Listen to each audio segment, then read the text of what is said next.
छत्रपती संभाजीनगर येथील भीम टेकडीवर 26 फेब्रुवारी ते 2 मार्च दरम्यान जागतिक धम्म परिषद माताजी यांच्या अध्यक्षतेखाली आध्यात्मिक आणि धम्ममय कार्यक्रमांचे आयोजन करण्यात आले। या कार्यक्रमात गौतम बुद्ध यांच्या पवित्र वचनांचा धम्म उपदेश आणि करुणा मैत्रीचा संदेश भाविकांना ऐकायला मिळणार आहे। सकाळपासून संध्याकाळपर्यंत विविध धार्मिक आणि आध्यात्मिक उपक्रम पार पडणार आहेत। भगवान बुद्धांच्या अहिंसा, करुणा, समता आणि शांती या महान विचारांचा लाभ घेण्यासाठी नागरिक, धम्म अनुयायी आणि युवकांनी कुटुंबासह मोठ्या संख्येने उपस्थित राहावं असं आवाहन आयोजकांकडून करण्यात आले। या रोजी आपण संपूर्ण पत्रकार बंधूंना या ठिकाणी आमंत्रित केलं। आपण सर्वजण अगदी तनमनधनाने या कार्यक्रमाची प्रसिद्धी होण्यासाठी आपण उपस्थित झाला, त्याबद्दल तुम्हा सर्वांना मंगलकामना, तुम्हाला धन्यवाद देतो। त्याचबरोबर आजच्या या पत्रकार परिषदेमध्ये आमच्या कोर कमिटीचे अध्यक्ष, उपाध्यक्ष अनिल कुमारजी बस्ते साहेब, आमचे ढाकरगे साहेब, दांडगे साहेब, आमच्या संगीताताई सावंत, आंबेडकर मॅडम, आमच्या संगीताताई खंडके, संगमित्रा बनसोडे, आमच्या दांडगे मॅडम, त्याचबरोबर आमच्या पूजनीय भिक्खुनी संघशिलाजी, आमचे ज्यांनी या कार्यक्रमाचं परमिशनसाठी अतिशय कष्ट घेतले, तसे आमचे अंधारे साहेब, आमचे पत्रकारजी डोळे बाबा आणि आपल्या सर्वांना मी मंगलकामना देतो। खरं तर ही परिषद 70 वर्षानंतर आपण या औरंगाबाद शहरात घेतोय।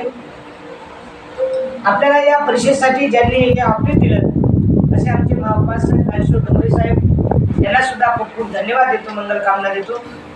ही परिषद घेण्याचा उद्देश असा आहे, 1954 मध्ये परमपूज्य भारतरत्न डॉक्टर बाबासाहेब आंबेडकर रंगून या शहरामध्ये या जागतिक परिषदेला उपस्थित झाले होते। ही परिषद 6वी परिषद म्हणजे 6वी समिती होती। त्या समितीला मात्र गोयंका गुरुजी होते, भदंत आनंद कौशल्यान होते आणि परमपूज्य भारतरत्न डॉक्टर बाबासाहेब आंबेडकर उपस्थित होते। त्यानंतर 2 वर्षानंतर संपूर्ण महाराष्ट्रामध्ये, भारतामध्ये बाबासाहेबांनी बौद्ध धर्माची दीक्षा दिली। आपण धर्मांतर बौद्ध झालो आणि त्यानंतर आपली वाटचाल चालू झाली। त्या बाबासाहेबांनी धर्मांतर केल्यानंतर जी आपल्यामध्ये सामाजिक, राजकीय, धार्मिक आणि आर्थिक प्रगती झाली, याचा दुवा म्हणजे 6वी जागतिक धम्म परिषद आणि त्याचा एक आदर्श म्हणून 70 वर्षे पूर्ण झाले, भारतामध्ये ही परिषद झाली पाहिजे या उद्देशाने गेल्या 1 वर्षापासून सतत 36 जिल्हे आणि 358 तालुके फिरून हा प्रचार केला। म्हणजे औरंगाबाद शहराला, कारण आमच्या औरंगाबाद शहराचे शुद्ध उपासक उपासिका आहेत, त्यामुळे त्यांना आम्ही कमी वेळ दिला। अगदी 1 महिन्यामध्ये औरंगाबाद शहर आम्ही कव्हर केलं। परंतु या औरंगाबाद शहरातील या ऐतिहासिक भूमीमध्ये हे परिषद घेत असताना अतिशय आनंद होत आहे की आमच्यासोबत जे काही काम करतात अहोरात्र, जेव्हा रात्री 2 वाजेपर्यंत आम्ही इथे बसलेलो होतो। आमचे बस्ते साहेब असतील, डॉक्टर अरविंद गायकवाड साहेब असतील, आमचे डॉक्टर भारत सोरेन सर असतील, आमचे डोंगरे साहेब असतील, अंधारे साहेब असतील, ढाकरगे साहेब असतील, आमच्या सर्व महिला मंडळ असतील, हे सर्व कोर कमिटीचे पदाधिकारी समाजाला याच्यामधून काही मिळावं यासाठी रात्रीचे 2 वाजेपर्यंत आमच्या मिटिंगा चालू आहेत। म्हणजे यामध्ये कोणाला काही मिळेल असेल ती अपेक्षा नाही, पण समाजाचं निस्वार्थपणे आपल्याला बाबासाहेबांची धम्म चळवळ आणखी परत 100 वर्षे चालावी आणि ते चालण्यासाठीच ही तळमळ, ही धावपळ, हे कार्य आपण करत आहोत। मला असं वाटते या जागतिक परिषदेला जी अनंतभक्ती घेत आहे, त्या अनंतभक्तीचे पाऊल आपल्या औरंगाबाद शहरात लागतात। आपण फार पुण्यवान आणि भाग्यवान आहोत, लकी माणसं आहोत आपण। अनंतभक्तीची डोळ्याने दिसत नसतात, त्यांच्यासाठी मी गेल्या 2 ते 3 वर्षापासून त्यांच्या पाठीमध्ये जगातले जे विपश्यनाचार्य आहेत असे महान धर्मगुरू आपल्याला जापान आणि म्यानमारचे लाभलेले आहेत आणि 30 देशातील डॉक्टरेट असलेले विद्वान बौद्ध भिक्खू आणि भिक्खुनी आपण निमंत्रित केलेले आहेत। म्हणजे औरंगाबाद शहराला किती मोठा वारसा आहे। औरंगाबाद शहरात 30 देशातील भिक्खू आणि भिक्खुनी साधी गोष्ट नाही। त्याचबरोबर आमच्या महाराष्ट्रातील विद्वान, श्रेष्ठ आणि ज्येष्ठ बौद्ध भिक्खुनी सुद्धा आपल्या या परिषदेला येत आहेत। तर ही सर्व तयारी करत असताना संपूर्ण औरंगाबाद शहरातील पालकमंत्री असतील, औरंगाबाद शहरातील खासदार असतील, औरंगाबाद शहरातील आमदार असतील, औरंगाबाद शहरातील आमचे राजकीय नेते असतील, हे सर्व आमच्या सोबत आहेत असं मी बोलतो। हा कार्यक्रम एकदा माताजी घेऊ शकत नाही, तर अख्खे सर्व औरंगाबाद शहरातील आपापल्या क्षेत्रामध्ये अतिशय सुंदर पद्धतीने आम्हाला प्रतिसाद देत आहेत. मी त्यांना सर्वांना धन्यवाद देतो, मंगलकामना देतो. त्याही पलीकडे या 5 दिवसामध्ये पूर्ण महाराष्ट्रामध्ये ही बातमी जाईल, त्यासाठी आपणही सुद्धा माझ्यासोबत आहात. गेल्या 6 महिन्यापासून आपण पेपरला बातम्या देतच आहात, कारण भीमटेकडे तुमचं अधिक प्रेम आहे असं मला माहीत आहे. मग आमचे निळे प्रतीक असतील, आमचे सर्व पत्रकार असतील, आपल्या सर्वांना मी धन्यवाद देतो की आपण सर्वांनी हे महाराष्ट्रामध्ये तळागाळातील समाजापर्यंत ही जागतिक परिषद गेली पाहिजे. नेमकं जागतिक परिषद म्हणजे काय याचा अर्थ आमच्या तळागाळातल्या माणसांना कळला पाहिजे. परिषदा अनेक होतात, पण ही परिषदला एवढी मोठी तयारी 1 वर्षापासून का करावी लागली याचं कारण मात्र आमच्या प्रत्येक माणसाला कळलं पाहिजे. प्रत्येक माणूस तेवढा प्रभावी झाला पाहिजे आणि प्रत्येक माणूस बौद्ध धर्माच्या परंपरेने वागला पाहिजे. या परिषदेचा मुख्य उद्देश आहे की आमच्या माणसांना पंचशील कळलं पाहिजे, आमच्या समाजाला भविष्य प्रतिज्ञा करायला पाहिजे, आमच्या समाजाला बौद्ध धर्मगुरू सामाजिक कार्य करायला पाहिजे. हे सर्व बाबी जर आमच्या समाजाला कळल्यात, निश्चितच बाबासाहेबांची धम्म चळवळ आणखी 200 वर्ष टिकेल यामध्ये दुमत. आणि म्हणून तुम्ही सर्वजण माझ्यासोबत आहात असं मी गृहीत धरतो. आणि या ठिकाणी आमच्या कोर कमिटीचे पदाधिकारी अध्यक्षांना थोडंसं तांत्रिक अडचण आल्यामुळे तरी पण रात्री 2 वाजेपर्यंत सर आपल्यासोबत होते. मी ते आपल्यासोबत आहेत असं मी गृहीत धरतो आणि आपल्या सर्वांना पत्रकार बंधूंना धन्यवाद देतो. असेच आमच्यासोबत राहाल, संपूर्ण महाराष्ट्र आपण भारत कव्हर कराल अशी आपल्या सर्वांकडून अपेक्षा व्यक्त करतो आणि या ठिकाणी बोलण्याचा प्रयत्न. लोणार येथील ऐतिहासिक श्री हनुमान मंदिर संस्थान इथं अमावस्येनिमित्त भव्य भक्ती सोहळा उत्साहात पार पडला. यावेळी संस्थानच्या वतीनं दर महिन्याच्या अमावस्येला मोठा मारुती मंदिरात नियमित भक्ती सोहळा आयोजित करण्याची महत्त्वपूर्ण घोषणा करण्यात आली. लोणार सरोवर परिसरातील या पावनस्थळी प्रभू हनुमानांसह शनिदेव आणि त्यांच्या पत्नीचं दुर्मिळ दर्शन भाविकांना लाभतं. कार्यक्रमाची सुरुवात सायंकाळी 6 वाजता भव्य महाआरतीनं झाली. त्यानंतर शेकडो भाविकांनी सामूहिक हनुमान चालीसा पठण करत भक्तिमय वातावरण निर्माण केलं. शेवटी महाप्रसादाचं वाटप करण्यात आलं. दर अमावस्येला सायंकाळी महाआरती, हनुमान चालीसा पठण आणि महाप्रसाद असा निश्चित कार्यक्रम राहणार आहे. सर्व भाविकांनी मोठ्या संख्येने उपस्थित राहून या भक्ती सोहळ्याचा लाभ घ्यावा असं आवाहन संस्थानच्या वतीनं करण्यात आलंय. या बातमीचा आढावा घेतलाय प्रतिनिधी रघुनाथ आघाव यांनी. महाराष्ट्र राज्य माध्यमिक आणि उच्च माध्यमिक शिक्षण मंडळ विभागीय मंडळामार्फत घेण्यात येणाऱ्या शालांत प्रमाणपत्र 10वीच्या परीक्षा आजपासून सुरू झाल्यात. अमरावती इथं विद्यार्थ्यांनी उत्साहात परीक्षेला सुरुवात केली. सकाळपासूनच परीक्षा केंद्रांवर विद्यार्थ्यांची गर्दी पाहायला मिळाली. अनेक पालक विद्यार्थ्यांना शुभेच्छा देण्यासाठी केंद्राबाहेर उपस्थित होते. परीक्षा शांततेत आणि सुरळीत पार पडावी यासाठी शिक्षण विभागाकडून विशेष नियोजन करण्यात आलंय. केंद्रांवर सीसीटीव्ही कॅमेरे आणि कडक बंदोबस्त ठेवण्यात आलाय. विद्यार्थ्यांमध्ये आत्मविश्वासाचं वातावरण दिसून आलं. पहिल्या पेपरसाठी विद्यार्थी उत्साहाने सज्ज झाले होते.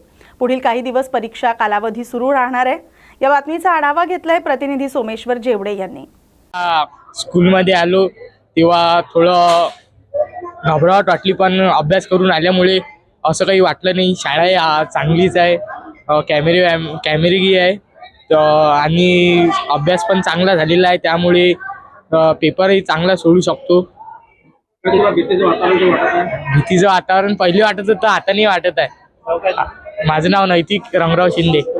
मी विकास विद्यालय विलासनगर अमरावती शाळेत शिकतो. धाक वाटतं का तुला? पहिल्यांदा तू 10वीसाठी आज प्रथमच एक्झामसाठी आलेला आहे, काय वाटतं तुझ्या मनात, काय म्हणताय? नाही, मनात पहिले असा धकधक म्हणजे वाटत होतं, पण आता वाटत नाही एवढं. वाटते पूर्ण तयारीविषयी आलेला आहे. हा, तयारी.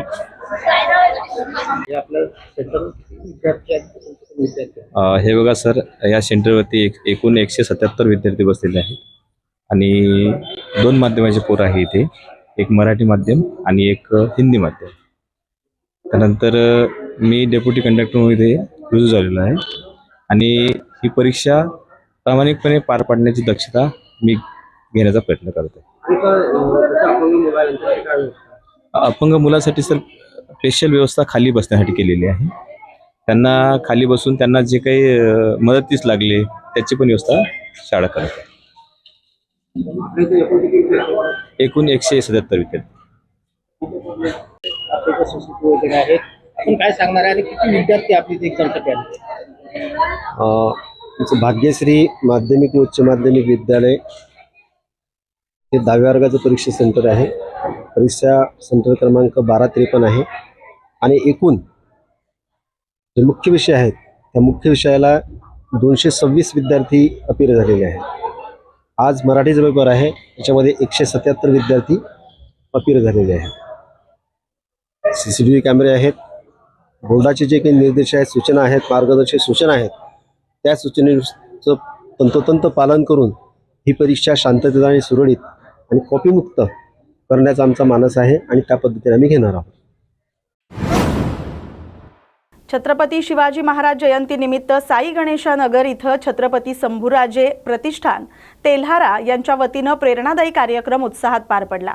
कार्यक्रमाच्या प्रारंभी छत्रपती शिवाजी महाराज यांच्या प्रतिमेचं पूजन आणि दीपप्रज्वलन करून अभिवादन करण्यात आलं.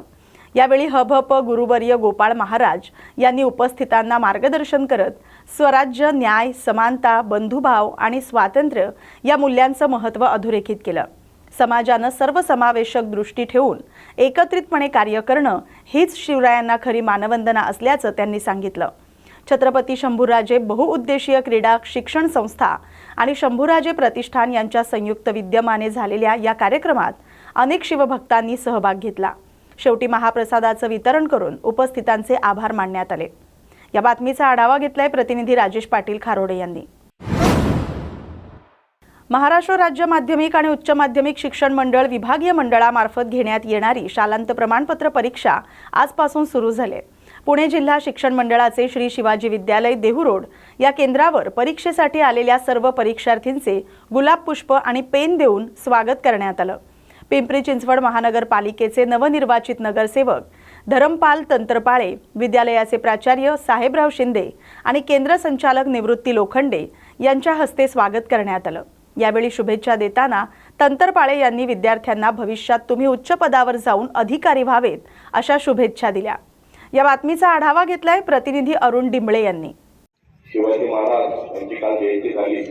त्यांना खरं त्यांच्या नावावर ही शाळा आहे, श्री शिवाजी विद्यालय आणि महाविद्यालय, कनिष्ठ महाविद्यालय. आज तुमचा 10वीचा या ठिकाणी पेपर आहे आणि तुम्ही पेपरला समोर जात असताना आज तुमचं स्वागत करणं हे विद्यालयाचं आणि आपल्यासारख्या माणसाचं कर्तव्य आहे. त्यामुळे मी सर्वप्रथम आमचे प्राचार्य शिंदे साहेबांच्या या ठिकाणी धन्यवाद व्यक्त करतो. त्याचप्रमाणे लोखंडे साहेब असतील, आमचे सर्व तालुके साहेब असतील, सर्व या ठिकाणी उपस्थित शिक्षक आणि शिक्षिका. मी या शाळेचा विद्यार्थी आहे आणि नेहमी या शाळेमध्ये येऊन मी काही ना काही करत असतोय. आज मी अधिक न बोलता आपल्याला या ठिकाणी सर्वांना 10वीच्या पहिल्या 12वीच्या पेपरच्या या ठिकाणी शुभेच्छा देतो. 10वी आणि 12वीच्या शुभेच्छा देतो. या ठिकाणी शांत डोकं ठेवून आपण पेपर सोडत आहे. शांत डोकं ठेवून सकाळी काय करत होतो, काल काय करत होतो, रात्री काय करत होतो आणि इथं येईपर्यंत काय करत होते सगळे विसरून जातात. आता फक्त पुढे पेपर आणि त्यांचे प्रश्न आणि त्याचं उत्तर एवढंच लक्षात ठेवायचं, बाकी काहीच नाही ठेवायचं. तिकडे चॉकलेट खाल्ली होती, तिकडे काय खाल्लं होतं, हे खाल्लं होतं, सगळे विसरून जायचंय. मी तुम्हाला या ठिकाणी शुभेच्छा देतो आणि सरांना सांगतो की सर तुमच्या विद्यालयातील 3 विद्यार्थी या ठिकाणी नगरसेवक झालेले आहेत. भविष्य काळामध्ये यांनी नगरसेवक पण व्हावं, पण 4 विद्यार्थी नगरसेवक झालेले आहेत. तुम्ही नगरसेवक पण व्हावं तर त्या नगरसेवकाच्या पहिले तुम्ही अधिकारी व्हावं. कारण त्या नगरसेवक हा 5 वर्षाचा असतो, नंतर त्याला कोणी विचारत नाही, निवडून नंतर 5 वर्ष विचारणार. पण अधिकारी जर एक वेळा झाला तर त्याला वयाचं जोपर्यंत सेवानिवृत्ती होते तोपर्यंत प्रत्येक व्यक्ती त्याला विचारतो. एवढं त्या ठिकाणी शुभेच्छा चालतो.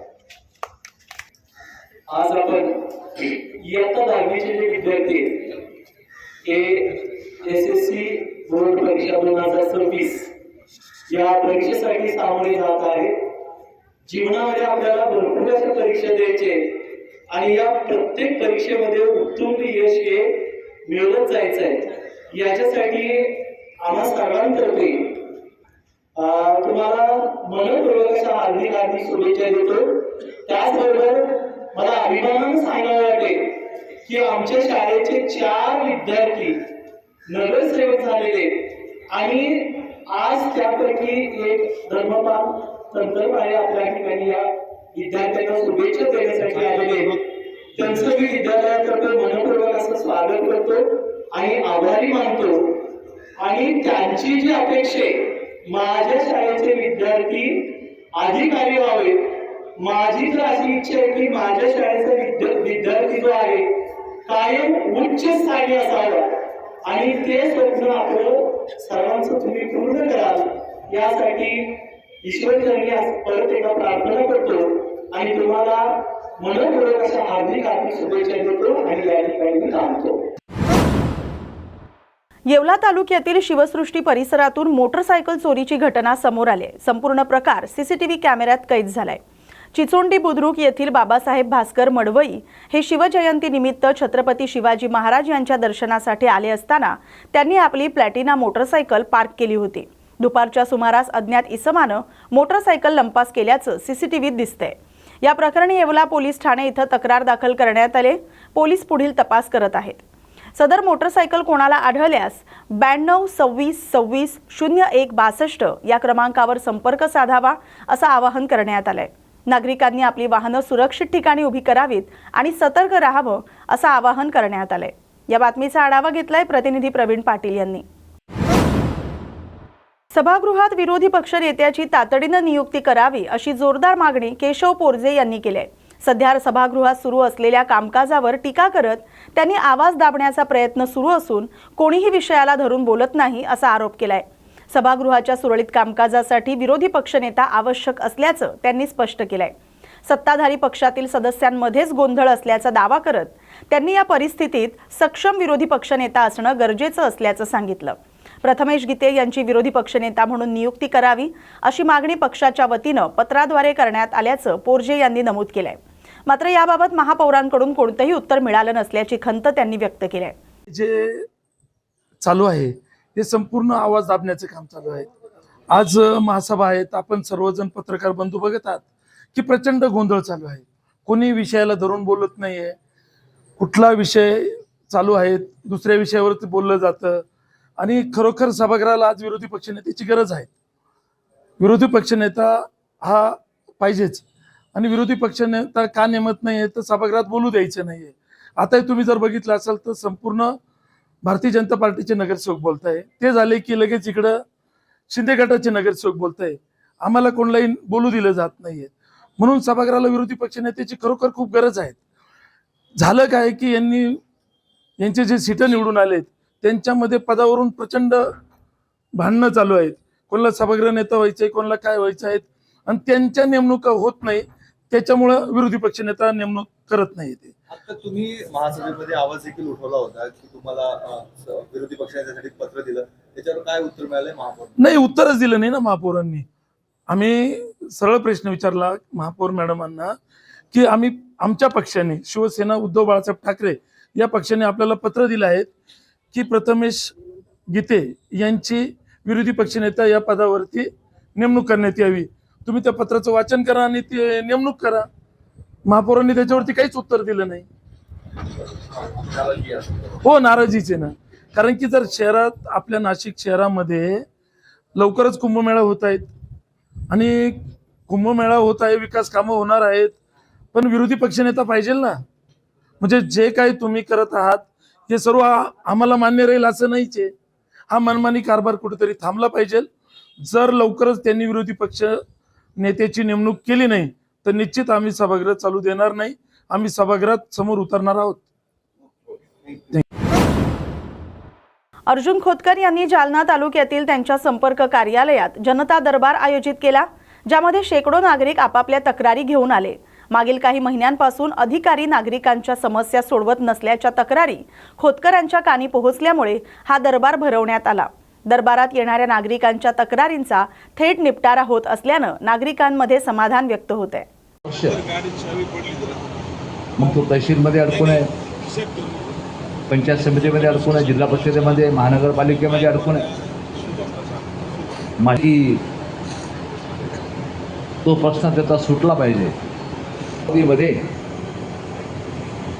आज आलेला अर्जाचा निपटारा निश्चितपणे करावा लागणार आहे. काम होत असेल तर हो सांगा, नसेल होत तर अत्यंत स्पष्टपणे सांगा की होत नाही. अशा एका बघतो, पाहतो, करतो एका शब्दामुळं महिने त्याचे खेट्या घालण्यामध्ये जातात आणि त्याचं रूपांतर हे बोलतात की हे होऊ शकतं किंवा प्रयत्न करू, कृपा करून अशी सबब दिली तर भविष्यकाळात ते नाराजी निश्चितपणे त्यामधून होऊ शकते. मला असं वाटतं की जनतेचे प्रश्न अशा जनता दरबारामध्ये सोडल्यानंतर ऑटोमॅटिकच नागरिकांचा विश्वास आपल्या प्रति वाढेल, प्रशासनाच्या प्रति हा विश्वास वाढेल. जनता दरबाराचा सरळ आणि स्पष्ट उद्देश हाच आहे. कोणी सन्माननीय अधिकारी यांना टार्गेट करण्याचा उद्देश अजिबात नाही. मी आपल्याला सांगा, विनंती करेन की कोणाला टार्गेट करण्याच्या उद्देशाने आपण सभ्य भाषेमध्ये, चांगल्या भाषेमध्ये प्रश्न विचारावेत, प्रश्नांची सोडवणूक करून घ्यावी. त्यामुळं उद्देश आपला स्पष्ट की आपल्या प्रश्नाला न्याय मिळावा, जनतेची कामं मार्गी लागावी. त्यामुळे आम्हाला समाधान मिळेल आणि तुम्हाला काम केल्याचं समाधान निश्चितपणे यातून मिळेल. प्रसिद्ध अभिनेता सोनू सूद यांनी श्री साईबाबांच्या माध्यान्ह आरतीसाठी उपस्थित राहून श्री साईबाबांच्या समाधीचं दर्शन घेतलं. दर्शनानंतर श्री साईबाबा संस्थानच्या वतीनं कार्यकारी अभियंता भिकन दाभाडे यांनी त्यांचा सत्कार केला. धुळे शहरातील एका व्यावसायिकाला धमकी देऊन 20 लाख रुपयांची खंडणी मागणाऱ्या महिलेसह 2 जणांना अटक करण्यात आली. धुळे स्थानिक गुन्हे शाखेच्या कारवाईत नरेश कांतीलाल गवळी, रवींद्र अशोक डोंगरे आणि एका तरुणीसह 2 महिला आणि 3 पुरुषांना ताब्यात घेण्यात आले. मुख्य आरोपी नरेश गवळी यांनी टोळीच्या माध्यमातून पुरुषांसोबत अश्लील व्हिडिओ तयार करून तो व्हायरल करण्याची तसंच खोटी बलात्काराची तक्रार दाखल करण्याची धमकी देत खंडणी उकळत असल्याचं उघड झालंय. या प्रकरणी देवपूर पोलीस ठाण्यात खंडणीचा गुन्हा दाखल करण्यात आलाय. पुढील तपास सुरू आहे. याच्यामध्ये एक मोडस ऑपरेंडी अशी आहे की एक ग्रुप आहे, त्याच्यामधला जो कुख्यात गुन्हेगार आहे त्याची ही मोडस ऑपरेंडी आहे की एखाद्या महिलेला प्रद्युम्न करणं, की एखाद्या फेसबुकवरून किंवा सोशल मीडियावरनं एखाद्या माणसाला त्याच्यामध्ये ट्रॅप करणं, मग त्याला एखाद्या घरात बोलवणं आणि त्या अनुषंगाने आधीच आतमध्ये लपलेली माणसं त्याचा व्हिडिओ काढतात आणि नंतर त्याला ब्लॅकमेल करतात. या प्रकरणामध्ये देखील एका महिलेला त्यांनी असंच त्याच्या गँगमध्ये समाविष्ट करून एका माणसाला XYZ माणसाला तिथे बोलवलं होतं आणि त्याच्या काही व्हिडिओज त्याच्यामध्ये त्यांनी शूट केले आणि सुरुवातीला त्यांनी 20 लाखाची खंडणी याच्यामध्ये सेक्स्टॉर्शनमध्ये मागितली. सदर XYZ जो माणूस आहे तो आमच्याकडे आला आणि आम्ही त्याच्यामध्ये ट्रॅप लावून याच्यामध्ये 2 माणसं आणि ती महिला देखील यांना आम्ही अटक केलेली आहे. नगरपालिका प्रशासनाच्या उदासीनतेमुळे आणि सत्ताधाऱ्यांच्या मनमानी कारभारामुळे आदिवासींसाठी राबवण्यात येणाऱ्या शबरी आदिवासी घरकुल योजनेचा निधी परत जाण्याची नामुष्की नंदुरबार नगर परिषदेत दिसून येते. या योजनेअंतर्गत 1500 घरकुलांचं उद्दिष्ट देण्यात आलं होतं.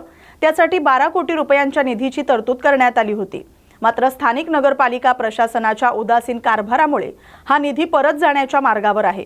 या संदर्भात नंदुरबार नगर परिषदेत विरोधी भाजपच्या नगरसेवकांनी जिल्हाधिकाऱ्यांची भेट घेऊन या योजनेची योग्य अंमलबजावणी व्हावी आणि निधी परत न जाता आदिवासींच्या विकासासाठीच वापरण्यात यावा अशी मागणी केली आहे. दरम्यान नगरपालिका प्रशासनाची उदासीनता आणि सत्ताधाऱ्यांनी विकास कामांना केलेला विरोध यामुळेच ही परिस्थिती निर्माण झाल्याचा आरोप विरोधी पक्षनेते हिरालाल चौधरी आणि नगरसेवक लक्ष्मण माळी यांनी केलाय.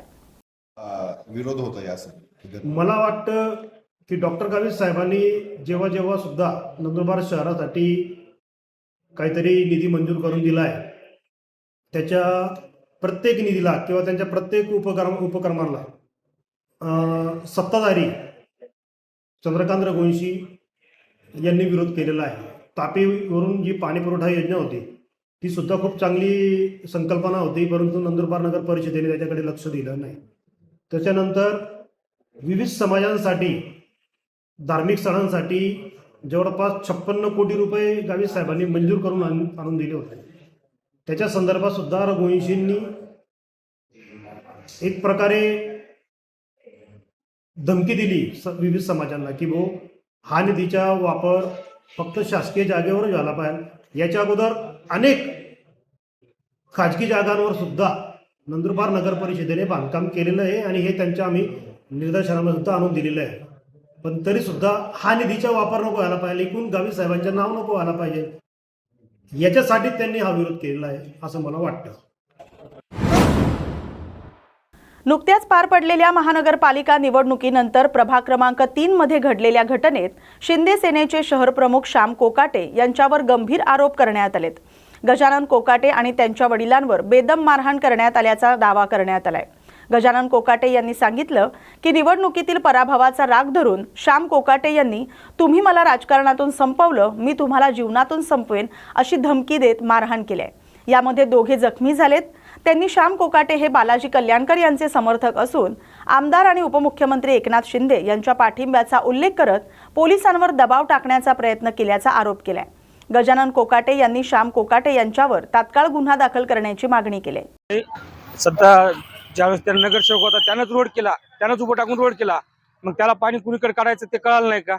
त्यानं पाणी काढताना आता रोड फोडून पाणी काढायला, चुलता पाणी काढायला, यानं मारायला, यानं येऊन दबादब मारायला चालू केलं. आणि पुन्हा काय म्हणते तुम्ही मला आता गेल्या महानगरपालिकेच्या निवडणुकीत त्यानं पडला, तो त्याच्या अस्तित्वामुळे पडला. पण त्यानं काय केला, मला तुम्ही पाळल्या, मी तुम्हाला तुमच्या आयुष्यातून संपवतो अशा धमक्या देऊन मारहाण केली. येऊन डायरेक्ट लाताबुक्या घालणं, हे करणं, गैरवर्तणुकीची सोय केली त्यानं. मी विरोधात कोणत्याही प्रकारचा प्रचार केला नाही, कोणत्याही प्रकारचा झेंडा घेऊन हिंडलो नाही आणि मी म्हणलो नाही की बाबा याला मतदान करू नका. आता काही जण असतील त्याच्या कानावर काही गोष्टी आल्या असतील, कोणा सांगितलं असेल ते मला माहित नाही. पण यानं एवढा राजकीय द्वेष ठेवून हे मारहाण करायची गरज नव्हती. आज तो 7 वर्ष नगरसेवक शिंदे गटाचं शहर प्रमुख पद आहे म्हणून त्या शहर प्रमुख पदासाठी आमदार बालाजी कल्याणकर सोबत तो हिंडतो, मुख्यमंत्र्यासोबत राहतो, म्हणून त्यानं सामान्य जनतेला त्रास देणं चालू केलंय असं मला वाटते. त्यानं तो पदाचा राजकारणासाठी स्वार्थ साधत नाही तर स्वतःच्या हितासाठी पदाचा स्वार्थ साधत असेल असं मला वाटते. का तर ह्याच्यावर सरळ दिसून येते त्यांनी ज्यावेळेस सामान्य नागरिकाला मारहाण करत असेल आणि जनतेत राबलेला माणूस, जनतेसोबत नाळ जोडलेला माणूस जर जनतेला मारत असेल तर हा कोणता नगरसेवक पदाचा माणूस, लायकीचा माणूस आहे? मला हे म्हणायचंय. आज माझ्यासारख्या विकलांग माणसावर जर गुन्हा दाखल करत असेल, माझ्यासारख्या विकलांग माणसावर जर असे त्यानं अन्याय करत असेल तर चांगल्या माणसासाठी किती दुर्दैवी गोष्ट आहे. त्याच्यासाठी काय मागणी काय? आता मागणी काय नाही. आता मी माझा मेडिकल झालेला आहे, मी गुन्हा दाखल करत आहे आणि त्यांनी गुन्हा दाखल करताना कसे गुन्हा दाखल करतात. मी मुख्यमंत्र्याचा माणूस आहे, आमदार बालाजी कल्याणकरचा माणूस आहे, म्हणून त्यांनी अशी भाषा केली. आणि बहुतेक माझ्या मते आला असेल, स्टेशनला फोन पण आला असेल, आमदार बालाजी कल्याणकरचा फोन आला असेल, येऊ जा काही हरकत नाही. पण अखिलला न्याय देणार डॉक्टर बाबासाहेब आंबेडकरांचा कायदा आहे आणि डॉक्टर बाबासाहेब आंबेडकरांच्या कायद्यानुसारच चालतील. अधिकारी लास्टला काही केलं तरी न्याय देतीलच. या बातमीसोबतच बातम्या गावाकडच्या मध्ये आता इथेच थांबतोय. अशाच महत्त्वाच्या बातम्यांसाठी पाहत राहा न्यूज मराठी 24/7. नवा भारत, नवा विचार.